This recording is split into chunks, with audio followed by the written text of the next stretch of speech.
Cerita Zainal Ali Abidin, dia tertusuk panah, sakit dicabut, dia minta izin salat dulu, dalam salat nanti dicabut. Bukan tidak terasa sakit, sakit juga dicabut itu, cuman sakit dihilang kena kenikmatan berhadapan dengan Allah. Itu khusyuk tu Ibu. Bahkan binatang buas pun lula, menjala, tak tahu.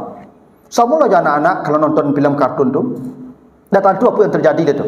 Tu khusyuk yang paling tinggi levelnya tu. Kalau ada orang sudah sampai ke level itu, tu khusyuknya sempurna itu. Jawabkan ada kalau semayang nyamuk selalu nyolok bertapuk saya. Orang yang khusyuk tu Ibu kalau nonton sinetron yang ke-7, segadang kelengking nyamuk di kaki Ibu terasa lah kan. Baku nak terasa khusyuk. Jadi kalau ada misalnya jamaah imam kau gak panjang baca ayat, tunjuk batu-batu di belakang tu tanda dak khusyuk tu. Ya tu. Kalau ada hobi jamaah kau pak kalau gak panjang imam baca ayat ngom mendaham-daham di belakang pak. Selalu ruku imam kau mendaham tahu pak. Tu tandanya dak khusyuk tu. Bako betu barik sembahyang tarasa. Siapa yang merasakan salat itu tidak berat? Orang khusyuk. Kalau dia suruh khusyuk, tidak akan berat. Tapi kalau tidak sampai ke level khusyuk, la kabiratun, salat itu terasa berat bagi dia. Nah, inilah Bapak Ibu yang disebut dengan aflaha. Orangnya muflihun. Janji Allah, dia pewaris surga Firdaus. Bagaimana jalannya? Khusyuk salat. Bagaimana cara khusyuk? Datang ke masjid, panggil hayal al-falah, datangilah. InsyaAllah khusyuk, surganya Firdaus, dan itu kemenangan yang paling besar.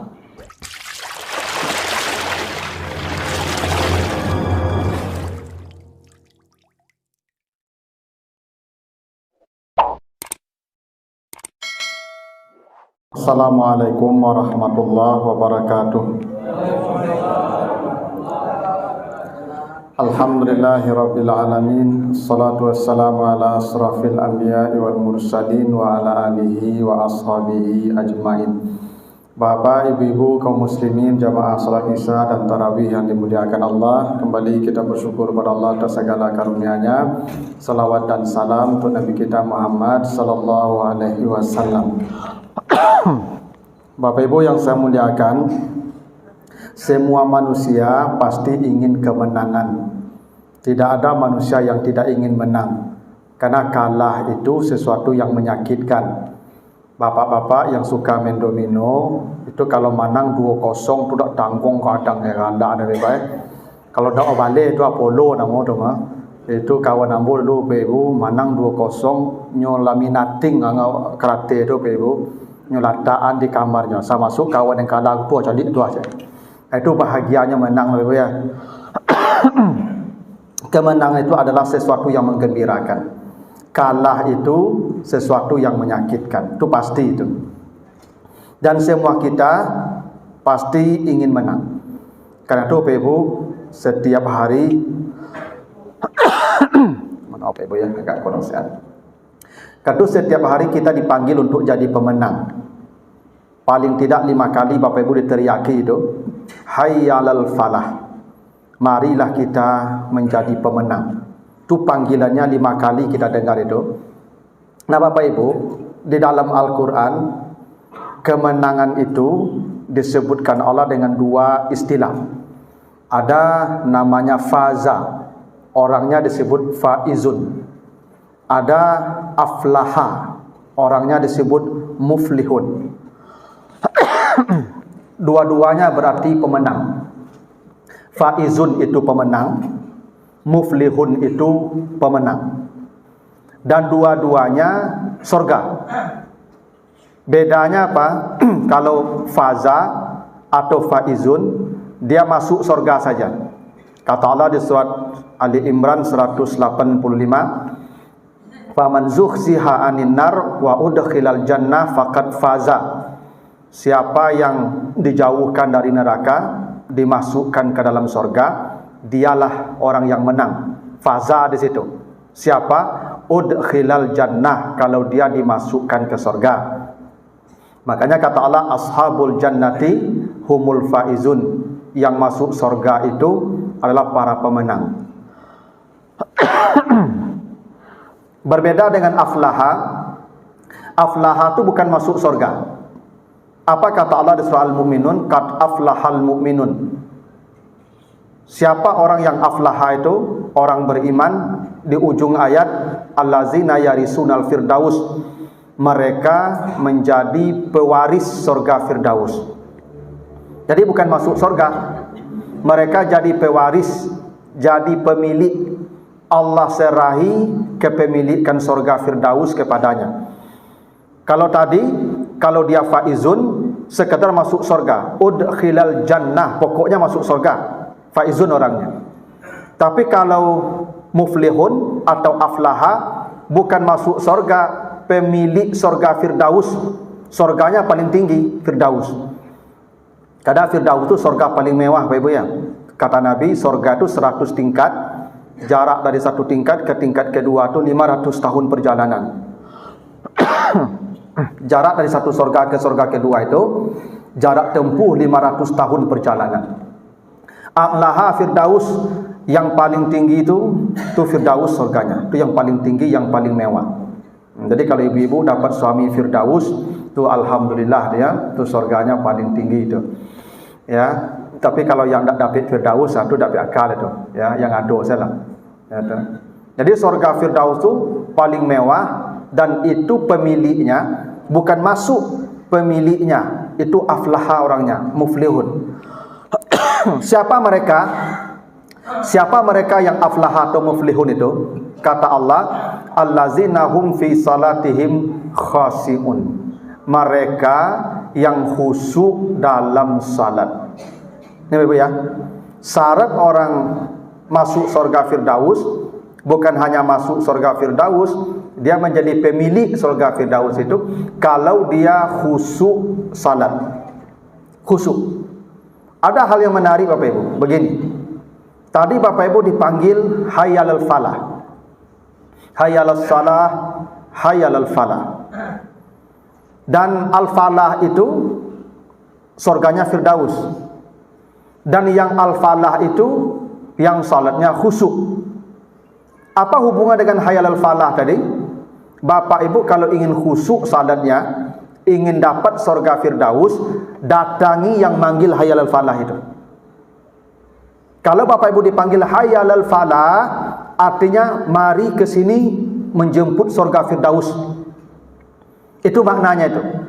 Ketika dipanggil hayyalal falah, itu artinya Bapak Ibu dipanggil untuk jadi pemilik surga firdaus. Kenapa?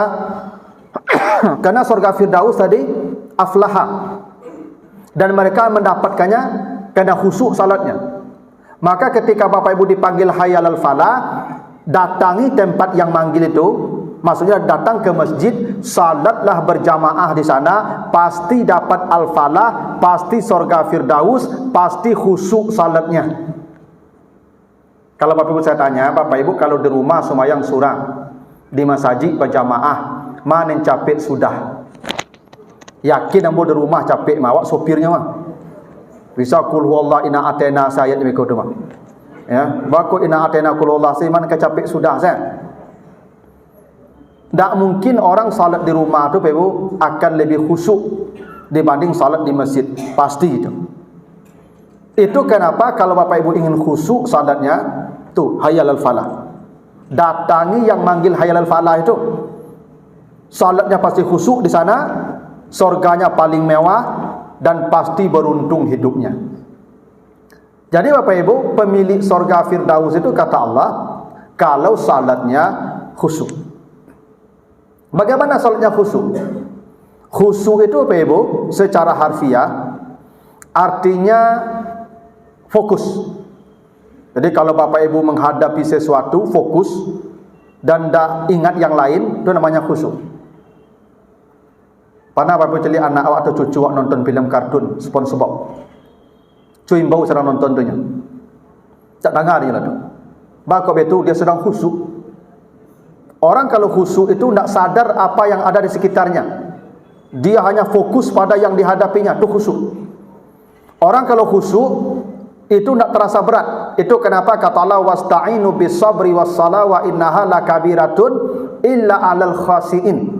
Salat itu terasa berat kecuali bagi orang khusyuk. Salat itu akan berat kecuali bagi orang khusyuk. Kenapa? Orang kalau khusyuk dia fokus, Maka salat tu tidak terasa lama, kalaupun panjang berdirinya tidak terasa lama. Kenapa Nabi diceritakan Aisyah sampai bengkak kaki beliau salat?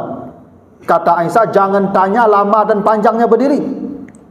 Kenapa? Karena Al-Baqarah tu 1 rakaat, sekarang tambah Ali Imran lagi baru ruku. Kenapa nak terasa berat? Kenapa nak terasa payah lama berdiri? Khusyuk. Orang kalau khusyuk, nikmat, tidak ada terasa berat. Gini, ibu bapa kalau pergi kata pelau, tapi lawi, mereka nampak anak muda sepasang duduk di atas batu. Di atas batu duduk itu mah. Dari jam 10 pagi sampai jam 4 sore di atas batu duduk napa ibu. Ndak terasa batu karih dia, ndak terasa hari angin dia. Bako bisa mereka khusyuk. Khusyuk itu ndak terasa waktu berlalu. Itu nikmat. Kenapa? Khusyuk. Bapak ibu kalau khusyuk salat, panjang pun imam baca ayat tidak terasa lama. Pada bapak salat di Makkah, di Masjid Haram, panjang kadang baca ayat itu, kadang itu sebentar rasanya. Kenapa? Nikmat, khusyuk. Itu khusyuk. Jadi bapak ibu, perintahnya tadi, kalau kamu ingin khusyuk salat di masjid berjamaah, tidak ada tempat yang bisa menjamin kita khusyuk kecuali salatnya di masjid. Itu kenapa begini Bapak Ibu. Kenapa Nabi memberikan penghargaan lebih kepada orang yang salat di saf 1. Siapa yang datang di waktu pertama, dia duduk di saf pertama, salat di saf pertama, nilainya berkorban seekor onta. Tapi ingat Bapak Ibu ya, yang datang di waktu pertama itu haknya saf pertama. Yang datang belakangan, haknya belakangan. Walaupun dia presiden. Ibu-ibu jangan mencatat-catat tampik di masjid. Kadang sajadah bertinggal nak kudian di bawah, tak boleh cerita lah. Ada sebagian penyakit ibu-ibu macam tu. Ya kan, sajadah belakang tu apa ilu? Kau sajadah tak boleh dansa orang lawak kudian di bawah. Digeser orang sajadah berang kurang tu. Karena di depan itu saf hak orang yang datang dulu. Yang dulu datang di bungkuk, walaupun mohon maaf tukang sampah. Gubernur terlambat tu di belakang tu. Tak ada haknya di depan tu. Yang di depan nilainya seekor onta korbannya itu. Tinggi nilainya itu. Kadang awak aneh kau Pak Ibu ya. Kau jumai acok kau Pak. Lai dulu masuk masjid, pergi duduk di belakang. Lah payah Pak pengurus member duduk kamu kau. Yang datang dulu di bungkuk, ikut untur di situ. Sama je Cik Innova. Kadang ada seluruh je Pak pengurus cara membuat apa-apa jamaah kau duduk di mungkuk mudahnya baca seraan PT 100,000 mungkuk tu. Lagi 1,000 di mungkuk, nombor 2 50, nombor 3 20, nombor 4 10 dan belakang RM500 saya tak situ. Ambillah saya surang 5 sampai duduk. Abu yakin nombor 1 satu orang duduk. Apa 1,000. Iko untuk. Makanya apa-apa besok kok Jumaat tiba di masjid dulu tiba di mungkuk lah duduk. Supaya orang di belakang tak susahnya lah. Nah pertanyaan tadi, kenapa saf depan besar nilainya? Bakok nilai besar saf depan tu. Di situ kekhusyukan terjamin. Apa-apa ibu kalau di mungkuk salat, baputa-puta mato, nampak temboknya. Ya tak? Tapi kalau apa ibu di belakang semayang, makin ke belakang makin banyak gangguan begitu. Tayolah kamu. Makin di belakang semayang, makin banyak ni nampak di mungkuk. Kadang kelepak baju kawan cabi bagai. Nak takana itu mah ikut dak diapian dia orang rumah mungkin. Tak? Kadang bajunya itu kaitu saja. Kan lah tak fikir tu mah, pai baralik baju iko jo, pai ke masjid iko jo kan. Dak baju apa kau ada. Macam-macam ikut tu takana. Kadang tahiyat akhir tu kan nampak tapak kaki kawan kan tagak cik tu. Pacah-pacah kaki apa kau. Alah karaju apa. Nyo makin ke belakang makin banyak tampak, percayalah Pak Ibu kamu. Ya tak? Itu makanya apa-apa pergi ke masjid kau. Tak boleh membuat baju dan merek-merek. Itu mengganggu khusyuk kawan tu. Nabi pernah salat di dekat ini kamar beliau. Itu gorden Aisyah kan di samping mihrab beliau tu ada kamar Aisyah tu. Kamar beliau dengan Aisyah. Gordennya kok warnanya mencolok. Nabi suruh buka. Ya Aisyah amiti karamaki. Aisyah tolong buka gordenmu. Karena salat saya terganggu dengan warnanya. Ibu-ibu kalau pergi ke semayang ke masjid, jangan dibuat mukena dan warna-warninya mencolok. Jangan mencolok warna-warninya. Bukan orang di belakang ibu nyo pikiran di mana balik dibuat.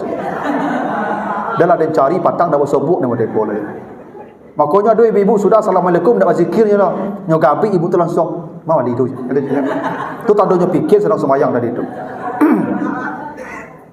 Cuma kau apa-apa kalau pergi ke masjid kau, kata Allah fa khuzu zinatakum inda kulli masjid. Kalau kau datang ke masjid pakai pakaian yang indah. Indah. Kenapa? Itu membuat orang khusyuk di samping kiri kanan depan belakang awak. Indah pakaian awak. Makanya ibu-ibu kalau pergi ke masjid itu subuh terutama itu baju tu ganti. Jangan dah terlalu buat kemarin. Kau lapik pun keringit bagai. Yo lai pakai mukena ustaz. Iyo pakai mukena beku ibu ketika sujud mahau sok kidanya mah. Orang di sawala pikian. Awak dek bau awak dah biasa orang sawala. Iyo ganti mandi ganti baju tu. Apa-apa ya kalau kapai karajo siang tu, kau kapai ke masjid zuhur tu ganti baju karajo tu. Jangan baju yang basah katiak so dibuat. Beku sujud bawa kambang katiak tu orang sawala sok kida kan panjang kepalanya pe ibu. Menggaduh khusuk kawan nama tu mah. Mang betul. Termasuk apa-apa kau ke masjid jangan buat baju merek-merek.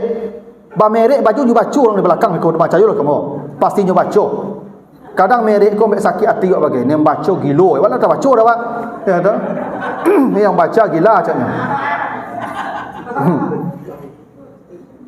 Makanya Bapak Ibu, salat di masjid itu punya aturan. Karena khusuk orang itu tergantung keadaan kita. Gini makanya kata Nabi apa? Laula an asukka ala ummati la amartuhum bisiwaki fi kulli salatin. Kalaulah tidak membebani umatku, saya wajibkan mereka bersiwak menggosok gigi setiap salat. Ibu bapak kalau pergi ke masjid, gosoklah gigi itu. Gosok. Terutama subuh. Kadang-kadang awak kau tak sensitif Bapak Ibu. Malam lah makan jariang, lah makan patai bagai. Pagi itu nak lo bergosok gigi dah. Ya dah. Ambui takbirnya kancang lah. Ada memang orang takbir kok kancang ambui pe. Allah. Ya dah. Sujud dulu ambui-ambuinya pe ibu. Subhanallah. Orang di sabalah pe ibu, yo bana payah mana nangok pe ibu. Besoknya tandai apa dia tu. Asal nampak apa masuknya jauh dah kerakitnya lah je ya dah. Makanya apa-apa ibu kau pergi ke masjid itu gosok gigi. Mang betul. Jadi begini Pak Ibu. Khusyuk ini ada sebabnya internal, ada sebabnya eksternal. Kalau sebab internal dari dalam diri kita. Makanya begini kata Allah, bagaimana supaya khusyuk salat? Allazina yazunnuna annahum mulaqu rabbihim wa annahum ilaihi rajiun. Setiap salat Bapak Ibu yakini itu salat terakhir. Bapak Ibu kalau salat ini Isya, jangan yakin subuh salat lagi. Jangan. Setelah Isya pulang mati. Malam ini mati. Subuh tak ada lagi salat. Nya Bapak Ibu kalau yakin kita salat masih salat lagi besok tak akan khusyuk. Nya kadang ini Bapak Ibu ibadah ni kalau kita meyakini itu terakhir pasti maksimal. Begini, Bapak Ibu kalau dah tahu seminggu lagi mati. Lah tiba jadwal ke hari Jumaat besok mati. Saya yakin apa Ibu ibadahnya pasti maksimal. Yakin betul. Mati dah dakik. Nyo kalau wala tahu mati kau dakik pasti ibadah baik. Pasti itu. Ibu kalau tahu suami ibu mati seminggu lagi. Seminggu lagi kau tak malaikat kecek doktor. Kecek doktor ibu dah lama oleh seminggu lagi kau cek. Apa yang ibu lakukan ke suami ibu? Apa yo kandaknya dagi tu. Kendak apa yo minta dagi tu. Minta martabak Mesir jam 1 baca dia jam 1 malam tu. Nyoba mati deh. Kini bako ya sambanya tempe tahu. Nyo lama makan lagi dah tahu. Nyo maksimal kita berbuat tu pasti kadang kita sudah yakin mati. Cara ibu bapak maksimal salatnya kata Allah, yakini itu salat terakhir setelah salat pulang menghadap Allah. Betapa banyaknya orang mati dalam salat tak bangun. Saya punya Bapak Ibu senior Ceritanya dia meninggal dalam salat Isya. Dia imam di Masjid Raya Pasar Muara Labu yang lama tu. Jadi dia salat Isya, mengimami salat Isya 2 rakaat. Pas tahiyat awal berdiri, tidak lagi berdiri. Dia tersungkur saja sujud di sajadahnya dan meninggal. Siapa yang bisa menjamin subuh kita salat? Tak ada, Bapak Ibu. Makanya sebab internal tu dari diri kita, setiap salat yakini itu terakhir. Pasti khusyuk. Pasti khusyuk. Tapi kalau Bapak yakin besok subuh salat juga, zuhur salat juga, seminggu boleh salat, tak bakal khusyuk. Tapi ada sebab eksternal, sebab dari luar diri kita. Makanya begini, ada hadis Nabi, iza quddimal isya fabda'u bihi qabla an tusalliyal maghrib. Kalau makanan sudah terhidang, waktu salat maghrib datang azan berkumandang, ini makan sudah terhidang, kata Nabi, makan dulu, jangan salat. Ustaz, beko kok makan terlambat sembahyang, biar terlambat, dah bah, biar terlambat. Beko kok makan Ustaz, tak berjamaah, tak apa-apa sendiri. Lebih baik salat sendiri khusyuk. Lebih baik terlambat khusyuk daripada salat berjamaah di awal waktu yang dipikir makan tadi. Ikut parut lapar. Lah nampak ungguk-ungguk sambal tadi. Awak pergi sembahyang, kawan dah mulai makan sama-sama. Nan tak fikir sedang sembahyang tu, lai ketinggalan ndak lekor dah bersih tu ibu. Bang awak kalau makan bersama kau jarang-jarang dapat labi yang kudiannya ndak ada adatnya lah tu. Asal makan kudian tinggal kinco sebab kalau tu. Cayolah kamu. Makan dulu. Biar terlambat salat tak apa-apa. Makanya kata para ulama, kalau ada orang di rumah salat sendiri, dia salat di rumah khusyuk. Betul begitu adanya. Dia berjamaah tak bisa khusyuk. Maka kata para ulama, dia lebih baik salat sendiri di rumah. Kenapa? Kalau khusyuk surganya jelas Firdaus. Lebih hebat dari berjamaah. Walaupun mustahil orang sendiri di rumah lebih khusyuk pada berjamaah di masjid. Tak ada kecuali mungkin para nabi. Maka kita di masjid. Tapi memang begitu aturannya. Artinya apa? Jauhi semua yang bisa mengganggu fokus kita. Makan salah satunya. Makan itu salah satunya. Makanya begini, la taqrabus salata wa antum sukara. Jangan kamu salat kalau mabuk. Mabuk tak boleh salat. Mabuk bukan hanya minuman keras. Orang yang mengantuk berat dilarang salat. Kenapa? Karena prinsip mabuk itu akalnya tidak fokus. Itu mabuk. Makanya orang kalau mengantuk tidak boleh salat. Misalnya begini, ibu bapa datang dari luar kota, di kampung, tiba di Padang jam 4 subuh.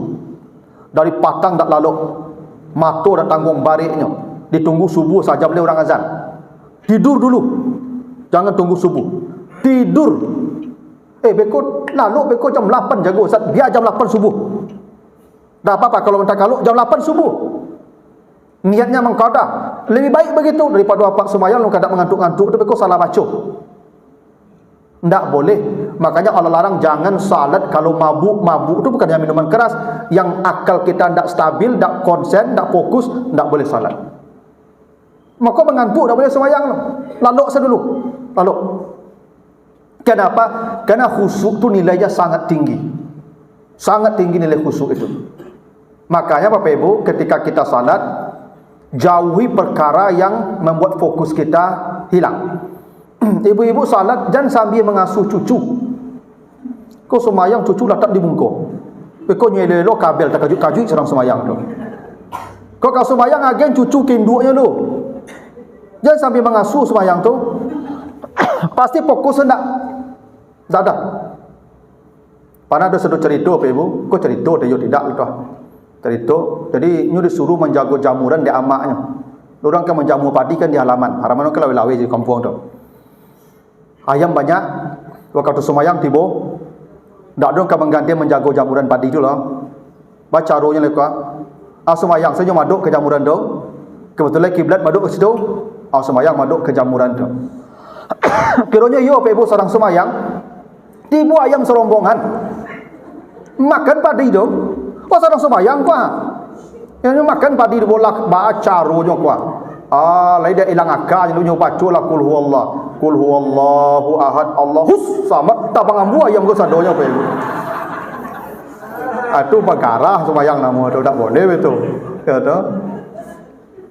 Tak boleh begitu Bapak Ibu. Bapak Ibu kalau ke salat, jangan ada di depan kita tu yang mengganggu fokus sesuai eksternal. Makanya Bapak Ibu, kenapa ibu-ibu disuruh salat di rumah?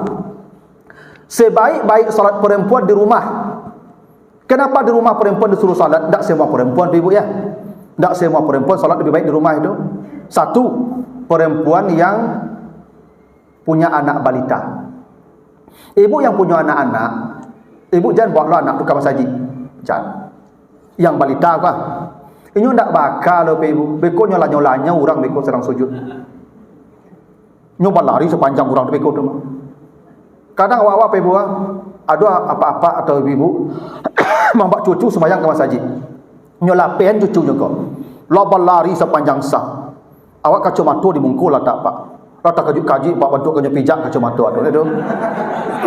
Nak mengadu dah. Ibu kalau ada cucu atau anak di rumah lebih baik. Di rumah. Jangan dibawa ke kamari.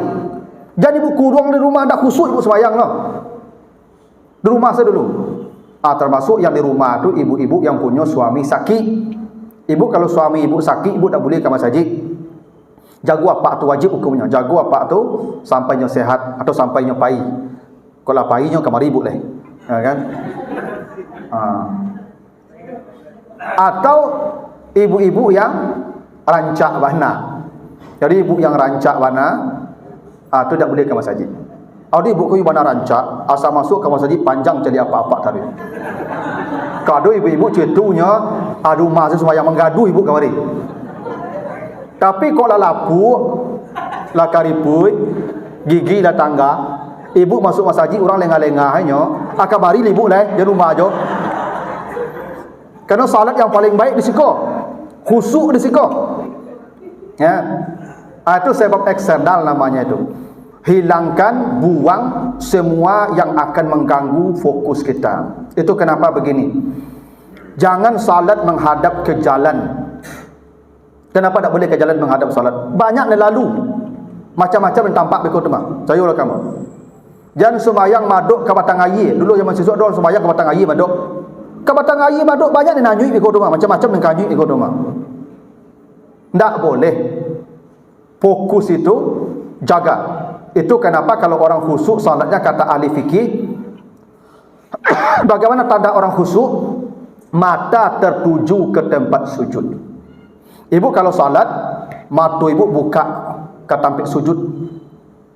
Kalau ada orang salat matanya jelalatan, suuk kida, kata Nabi, itu setan sudah merampok salatnya. Kan ada orang sembahyang tu nyo perhatian satu orang. Itu salatnya sudah dirampok setan.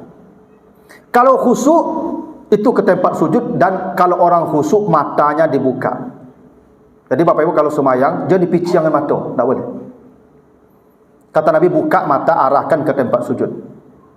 Bakok betul. Ada perintah Nabi. Kalau kamu salat lewat dua yang hitam, ular dan kalajengking, bunuh. Dalam salat tu bunuh. Tak batal salat. Tak. Kau dibuka mata tu supaya nampak dan lalu di muka. Ibu sembahyang seorang mereka tapi tang air piciang mata dia tibu ular gadang lulu saya lain kan. Kalau kalam sila tibu lapor ular tu. Buka mata tu kok lalu di muka ular kalajengking bunuh. Khusyuk tu begitu. Jadi begini Ibu, khusyuk itu bukan hilang akal. Bukan tak tahu apa-apa anda. Khusyuk itu fokus, mata diarahkan ke tempat sujud. Dan menurut ahli fikih, apa tanda orang khusyuk? Menjaga gerak di luar gerak salat. Dia tidak melakukan gerakan yang di luar gerak salat.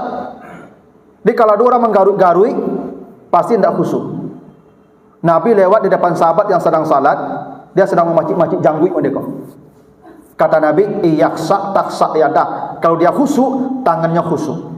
Kan ada orang Pak Ibu kalau sembahyang menggarui sepak. Pokoknya mulai sembahyang gata sebadan kau sadoi Pak. Lah sudah assalamualaikum dah gata deh.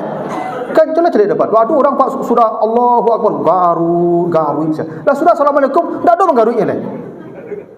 Ada katanya leh. Nah, kalau ada orang menggaruk-garuk sembahyang tanda khusyuk.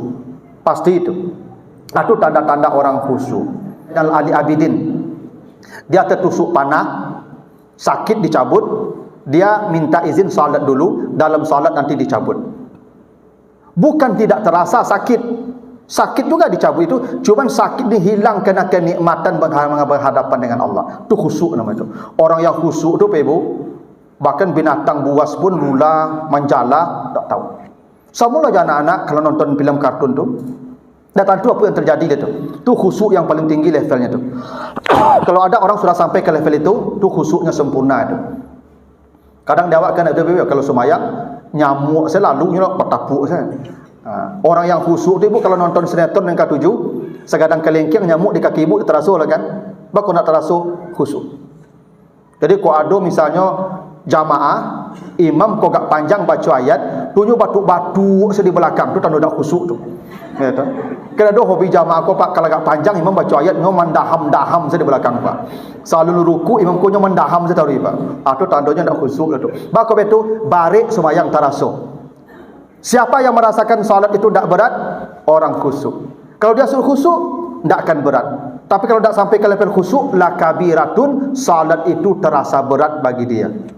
Nah, inilah Bapak Ibu yang disebut dengan aflaha. Orangnya muflihun. Janji Allah, dia pewaris surga Firdaus. Bagaimana jalannya? Khusyuk salat. Bagaimana cara khusyuk? Datang ke masjid, panggil hayal al-falah, datangilah. InsyaAllah khusyuk, surganya Firdaus, dan itu kemenangan yang paling besar. Begitu Bapak Ibu, mudah-mudahan ada manfaatnya, lebih kurang mohon maaf. Wassalamualaikum warahmatullahi wabarakatuh.